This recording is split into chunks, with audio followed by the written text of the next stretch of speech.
Assalamualaikum warahmatullahi wabarakatuh. Perkenalkan, nama saya Dwi Aryani dengan NIM L021201050, Program Studi Manajemen Sumber Daya Perairan, Fakultas Ilmu Kelautan dan Perikanan Universitas Hasanuddin. Pada video kali ini, saya akan membahas mengenai materi genetika populasi. Kita tahu bahwasanya genetika saat ini sudah tumbuh dan terus berkembang seiring zaman sebelum kita mengetahui genetika populasi itu apa. Perlu kita ketahui, genetika merupakan cabang biologi yang mempelajari pewarisan sifat atau ilmu tentang gen dan segala aspeknya. Dan juga populasi adalah sekelompok individu, sejenis, atau spesies yang memiliki kemampuan bereproduksi di antara sesamanya yang mendiami suatu ekosistem pada selang waktu tertentu. Misalnya saja populasi manusia, populasi gajah, dan lain-lain. Tetapi ada juga yang dimaksud dengan populasi Mendelian.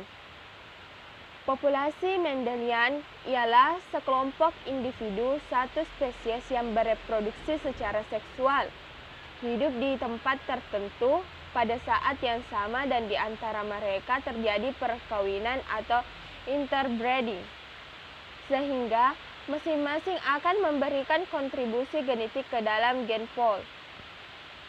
Gen pool itu sendiri merupakan sekumpulan informasi genetik dibawa oleh semua individu di dalam populasi. Jadi, genetika populasi adalah cabang ilmu genetika yang membahas tentang perubahan frekuensi genetik suatu organisme pada ranah populasi. Dari objek bahasanya, genetika populasi dapat dikelompokkan sebagai cabang genetika yang berfokus pada pewarisan sifat. Selanjutnya yaitu materi genetik. Sel eukariotik adalah sel yang memiliki organel dilapisi membran. Organel dapat diibaratkan seperti organ tubuh yang memiliki fungsi masing-masing. Dalam sel eukariotik terdapat sel hewan dan sel tumbuhan.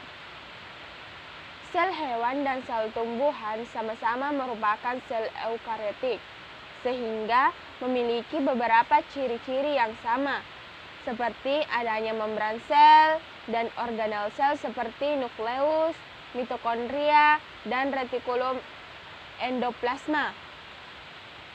Akan tetapi, sel hewan dan sel tumbuhan memiliki beberapa perbedaan dan persamaan. Misalnya saja, sel hewan tidak memiliki kloroplas, tetapi sel tumbuhan memilikinya. Sedangkan sel hewan sebagian besar berbentuk bulat dan tidak beraturan, sedangkan sel tumbuhan memiliki bentuk persegi panjang tetap. Selanjutnya yaitu gen. Gen adalah materi genetik yang tersusun atas DNA yang berada pada kromosom. Manusia memiliki 23 kromosom dengan 20.000 hingga 25.000 gen dalam kromosomnya. Gen berfungsi untuk menurunkan informasi genetik dengan pengkodean protein.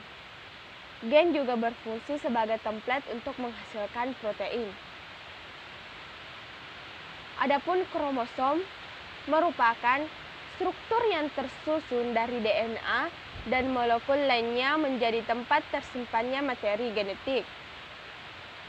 Normalnya jumlah kromosom dalam setiap sel manusia adalah 23 pasang atau 46 buah, dengan satu pasang diantaranya adalah kromosom seks yang menentukan jumlah kelamin manusia. Sementara 22 pasang lainnya disebut kromosom X.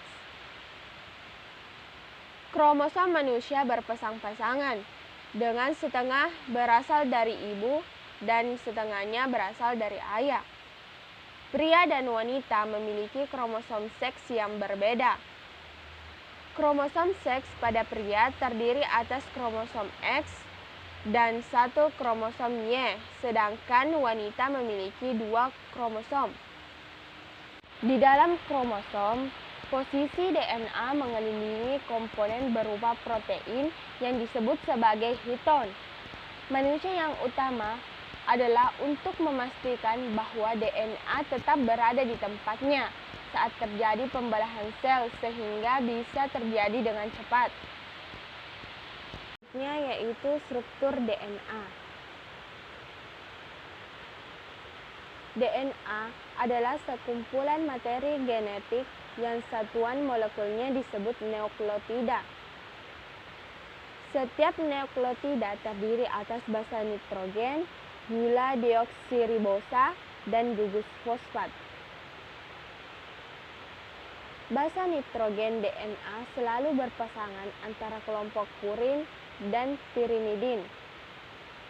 Basa purin yaitu adenin, guanin, sedangkan basa pirimidin yaitu sitosin dan timin. Adapun struktur RNA, di mana RNA adalah singkatan ribonukleat asid yang merupakan salah satu materi genetik yang terdiri dari nukleotida. Setiap nukleotida memiliki satu gugus fosfat, satu gugus pentos, dan satu gugus basa nitrogen. Basa nitrogen pada RNA sama dengan DNA, kecuali basa timin pada DNA diwakili dengan urasil pada RNA. RNA juga terbagi menjadi beberapa macam, yaitu RNA transfer atau tRNA, RNA ribosom atau rRNA, dan pembawa pesan yaitu mRNA. tRNA memiliki struktur yang paling kecil jika dibandingkan mRNA dan rRNA. tRNA terdiri atas 75–95 nukleotida yang stabil karena diikat oleh ikatan hidrogen. Yang kedua yaitu rRNA. Memiliki struktur yang panjang dan stabil, rRNA disebut RNA ribosom karena merupakan penyusun ribosom bersama dengan protein dalam sitoplasma sel. Yang ketiga yaitu mRNA. mRNA ini memiliki struktur yang pendek dan tidak stabil sesuai dengan kode genetik DNA yang di bawahnya. Kode genetik disimpan mRNA dalam bentuk triplex nukleotida atau kodon.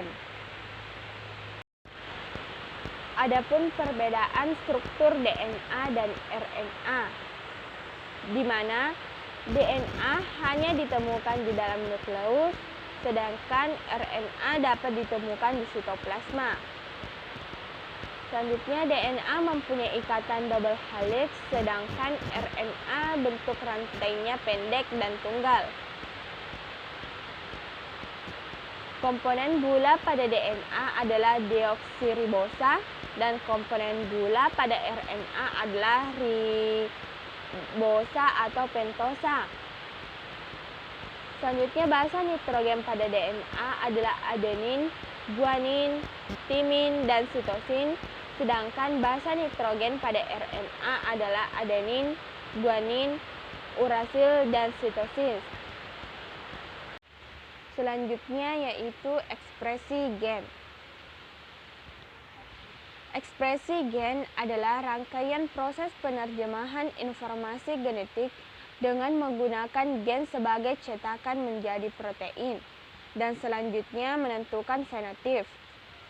Informasi yang dibawa bahan genetik tidak bermakna apapun bagi suatu organisme apabila tidak diekspresikan menjadi fenotip. Ekspresi gen pada organisme terdiri dari dua proses, yaitu proses transkripsi dan proses translasi. Proses transkripsi adalah pembuatan RNA dengan menyalin beberapa berkas DNA atau proses penyalinan kode-kode genetik yang ada pada urutan DNA menjadi molekul RNA. Sedangkan proses translasi merupakan proses penerjemahan kodon atau 3 nukleotida berurutan yang menjadi satu asam amino yang ada pada molekul mRNA menjadi rangkaian asam-asam amino yang menyusun suatu polipeptida atau protein. Pada proses transkripsi, mengapa pada proses transkripsi ini harus disalin? Jadi begini, DNA terletak di nukleus, sedangkan proses pembentukan protein berlangsung di ribosom yang terletak di sitoplasma. DNA tidak dapat bergerak sendiri menuju ke ribosom sehingga dibutuhkan fasilitator, yaitu RNA polimerase untuk datang ke DNA, membuat cetakannya dan menurunnya pergi ke ribosom. Pada tahapan proses transkripsi, DNA terletak di nukleus.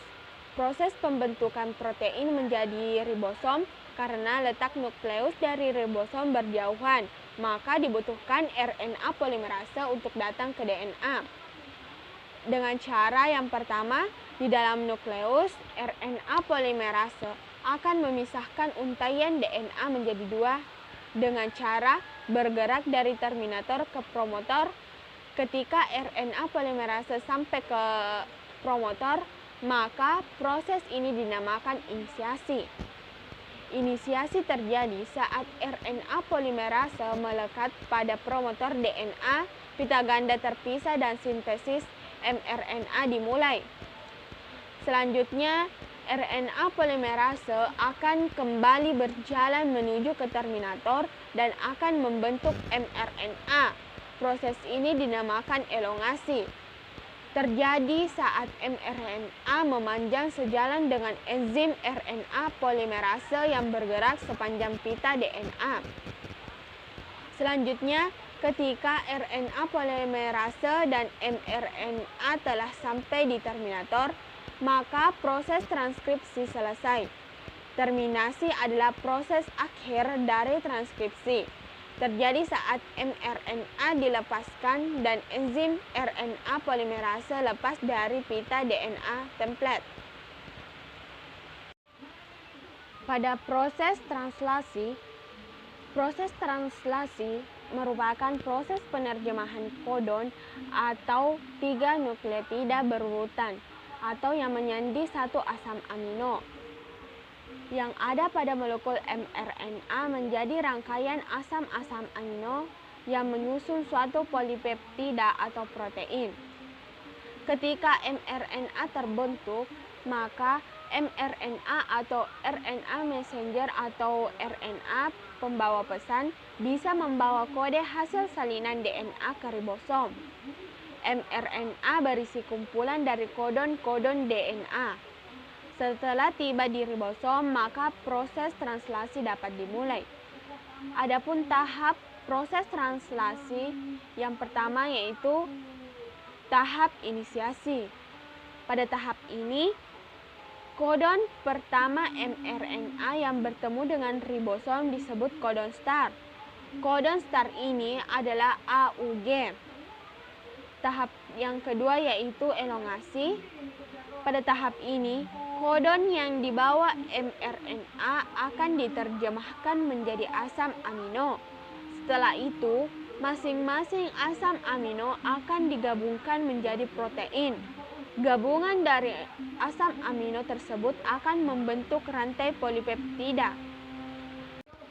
Yang ketiga yaitu tahap terminasi. Proses translasi berakhir ketika salah satu kodon stop bertemu dengan ribosom. Kodon stop ada 3 yaitu UAA, UAG, dan UGA. Dan yang menjadi kodon stop pada gambar yaitu AUU. Mungkin itulah yang sempat saya sampaikan. Mohon maaf apabila ada kesalahan. Sekian dan terima kasih. Assalamualaikum warahmatullahi wabarakatuh.